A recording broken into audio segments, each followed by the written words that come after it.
Olá, pessoal. Estamos aqui com mais um programa Missão Saúde na TV. E hoje nós estamos com a enfermeira Cícera, que vai estar tratando aí sobre HIV e a gestação, um tema muito atual aí, ainda mais agora, né, que nós estamos no Dezembro Vermelho. E a gente vai ouvir um pouquinho, né, doutora Rejane, para a Cícera estar falando aí das suas especializações, quanto tempo que ela mora em Marabá, de onde ela é, se é do Maranhão, de onde que ela é. E ela vai estar explicando, falando um pouquinho da carreira dela aí, para que o nosso telespectador fique familiarizado logo com ela. Olá, telespectadores, abraço a todos. Grata a Dharma pelo convite. Estou muito feliz de estar aqui, podendo compartilhar conhecimentos e também muito feliz por conhecer a doutora Rejane. O prazer é todo nosso, tá? Muito obrigada. Eu sou formada pela Universidade do Estado do Pará, UEPA, turma 1993, Marabá, com especialização em médico cirúrgico, obstetrícia e saúde pública, especialista em educação profissional.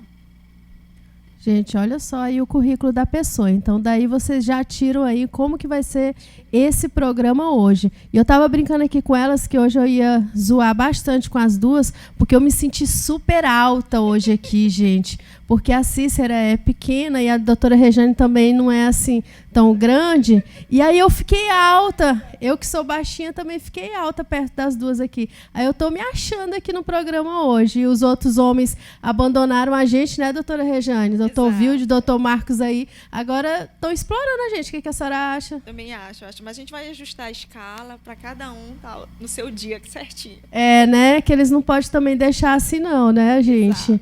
E eu já gostaria de começar com a primeira pergunta para a Cícera, para que a gente possa aí começar a entender o assunto, Cícera. Fala para a gente um pouquinho a respeito do que é esse Dezembro Vermelho, o porquê, como que começou. Explica para a gente qual a finalidade do Dezembro Vermelho, já que a gente vem aí do Outubro Rosa, Setembro Amarelo, Novembro Azul e agora o Dezembro Vermelho. Então, fala aí para o nosso telespectador.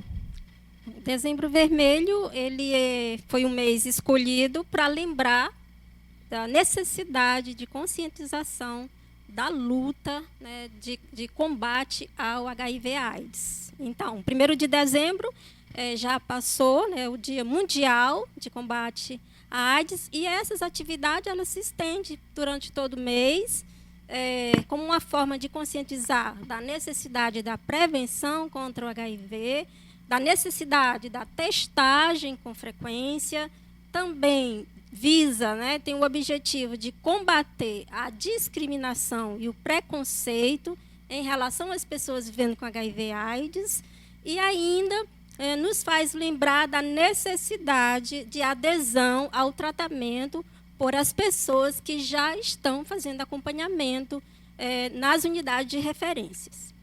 Então, é o mês da informação, na verdade, né, Cícera? Assim, porque a gente sempre brinca, na verdade, não, a gente fala que as campanhas elas são só alusivas para um lembrete, mas não quer dizer que é só naquele mês que a pessoa precisa estar fazendo os exames, precisa estar consciente do que ela deve fazer, não é isso? Sim. Quando se trata do HIV/AIDS, essa prevenção ela é para todos os meses do ano, né? Então, é importante saber o seu diagnóstico de forma precoce, porque é uma doença que ainda não tem cura, mas ela tem controle, ela tem tratamento. Então, um diagnóstico precoce, um tratamento imediato, vai dar uma boa qualidade de vida para essa pessoa. Ok. E Cícera, você pode explicar para as pessoas que nos ouvem, né, que nos assistem, qual é a diferença entre HIV e AIDS? Olha, o HIV ele é o vírus da AIDS. A AIDS é a doença propriamente dita. Então, nem sempre quem tem o HIV ele vai ter sintoma. É aquela pessoa que nós vamos dizer que ela é assintomática. No entanto, ela já pode transmitir a doença, mesmo ainda sem sinais e sintomas. Quando esses sinais se agravam, chega já num estágio avançado, é que nós vamos dizer que essa pessoa ela está com AIDS. Muito bem. Mas, Cícera, na verdade, assim, quando a pessoa está com AIDS, quer dizer que ela não está fazendo tratamento, é isso? Porque tu falou assim que está gravado, né? Ou não tem nada a ver essa questão? O que acontece depende muito do diagnóstico, né? Então, se o diagnóstico for precoce e essa pessoa estiver em tratamento, em acompanhamento, dificilmente ela vai evoluir para o estágio mais avançado da doença. Então, geralmente o que acontece é um diagnóstico tardio, essa pessoa ela já chega com um quadro sintomático, né? Mais agravado, que nós chamamos de uma síndrome consumptiva, no qual todo o organismo dela já está comprometido. Muito bom ela ter falado isso sobre diagnóstico precoce, né, doutora? Porque é uma coisa que a gente fala muito aqui nos programas, na maioria das patologias, é essa questão. Existe a prevenção, mas também tem a situação do diagnóstico precoce, da importância de se ter o diagnóstico precoce, até no caso que a enfermeira Cícera explicou aqui, de uma possível evolução da doença, não é isso? Sim. O diagnóstico precoce, ele vai garantir a pessoa a ter, sim, uma boa qualidade de vida, manter suas atividades normais e, assim, também evitar a transmissão para outras pessoas. E falando em transmissão, como que ocorre essa transmissão, Cícera? Como que ocorre essa transmissão do HIV? A gente escuta algumas coisas, né? Assim, eu sei que o nosso telespectador aí já tem uma percepção, mas fala para a gente um pouquinho mais sobre essa questão da transmissão, porque ainda existe alguns tabus para discutir esse assunto e existe muitos mitos também relacionados à transmissão. Então, fala para a gente um pouquinho sobre isso. Sim, a transmissão ela é feita através de do sexo de todas as formas, sexo anal, sexo vaginal, sexo oral, de forma desprotegida, né, sem o uso da camisinha. Também nós vamos ter a transmissão vertical, que é de mãe para filho, durante o processo gestacional, parto ou pós-parto, caso a gestante ela não tenha um acompanhamento adequado nos serviços de referência, e também material pérfuro-cortante. Esse material pérfuro-cortante ele envolve desde alicate de unha, a lâmina do aparelho de barbear, a seringa se ela for compartilhada com outras pessoas, então isso pode estar transmitindo o HIV, e não só o HIV, como outras infecções sexualmente transmissíveis. Importante isso. E aproveitando esse gancho, como é que a gente poderia deixar bem claro para quem nos ouve a forma eficaz de prevenção desse HIV, para a gente deixar bem claro? A forma de prevenção, a mais eficaz, ela é o preservativo. Ela é o uso da camisinha. Porém, o Ministério da Saúde, ele hoje vem com a abordagem de uma prevenção combinada. Essa prevenção combinada, ela envolve várias intervenções que vai aí diminuir a transmissão do HIV. Dentre elas, compreende o uso do preservativo, tanto masculino, feminino, nas relações sexuais, o uso do gel lubrificante, porque ele facilita a penetração, dificulta, então, as fissuras que possam ocorrer em função do uso do preservativo, né? Tem a situação também que envolve um diagnóstico precoce, um tratamento imediato, porque vai estar diretamente aí relacionado à transmissão, né? a dificultar a transmissão, envolve ainda, né, a testagem frequente, envolve o tratamento. Então, são várias situações agregadas, formas de prevenção aí agregadas que vai, então, estar dificultando a transmissão do HIV e que nós chamamos de prevenção, não só para o HIV, como eu tenho colocado, mas para outras infecções sexualmente transmissíveis. Na verdade, assim, pelo que a gente observa relacionado à transmissão, doutora, é que elas estão muito atreladas às situações, né? A forma de transmissão. Exemplo, tu deu um exemplo aí agora há pouco do alicate de unha, né? Então, assim, é uma coisa comum, né? Eu falo assim porque a gente tá ali no salão, faz aqui minha unha, né? Então, assim, é uma coisa que é muito comum, e que as pessoas eu acredito que muitos não sabiam, Cícera, dessa informação, né, que você está dando agora.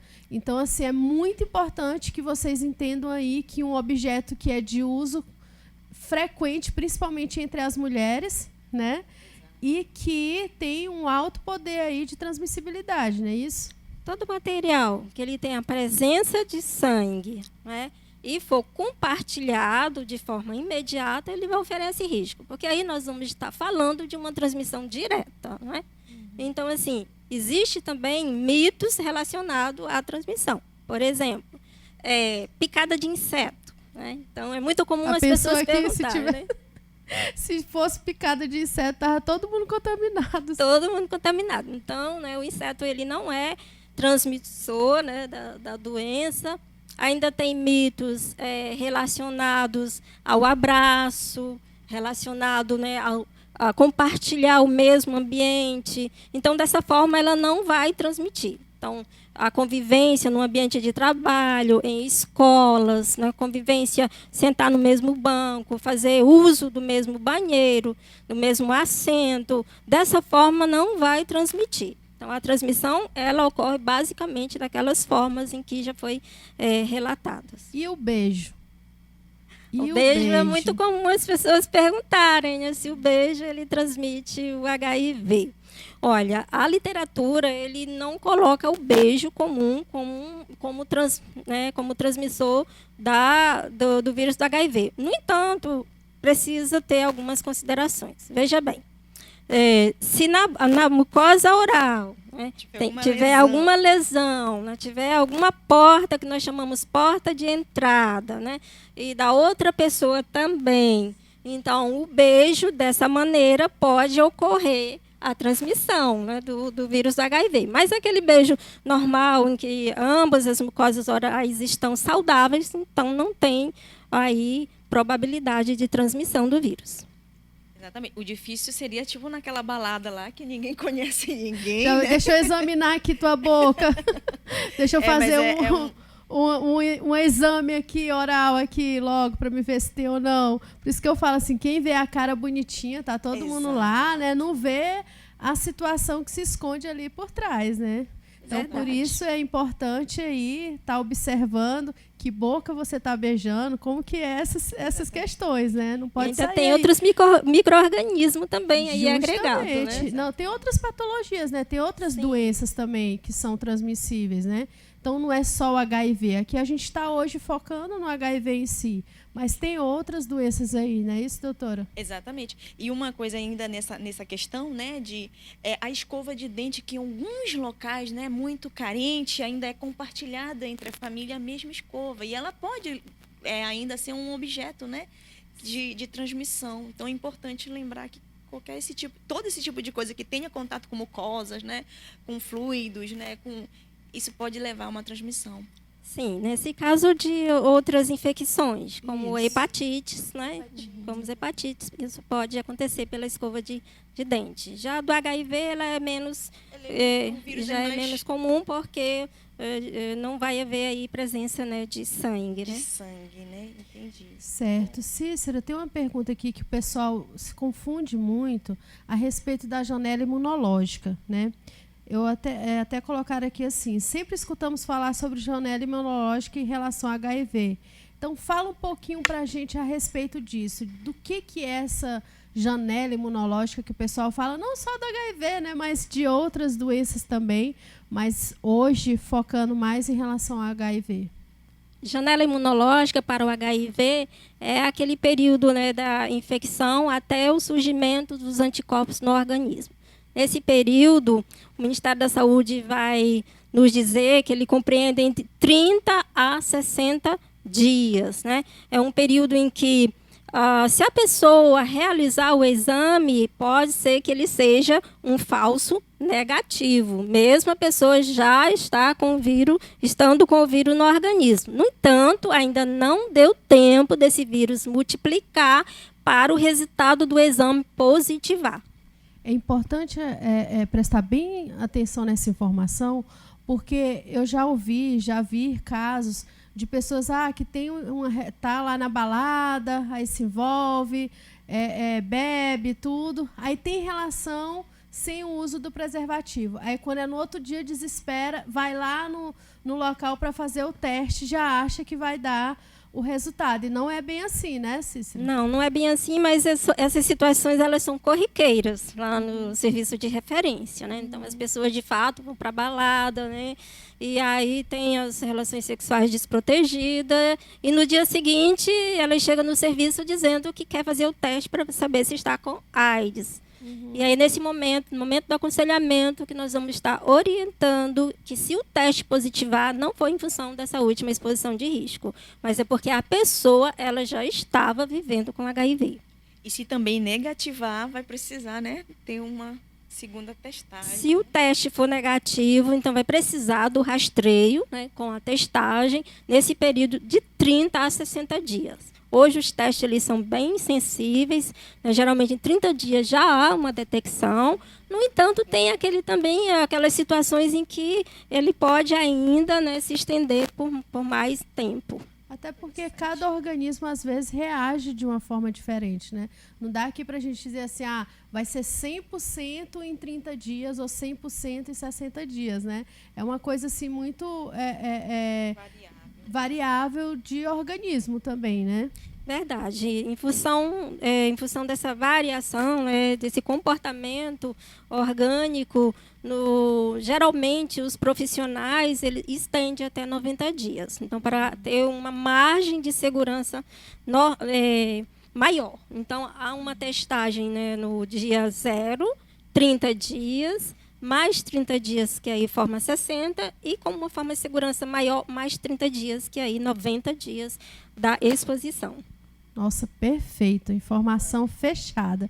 E nós já estamos aí finalizando o primeiro bloco. Passou muito rápido e a gente quer aqui fazer um monte de pergunta aqui para a enfermeira Cícera, mas já a gente volta aí com o segundo bloco. Fique ligadinho, não saiam daí. Missão Saúde na TV.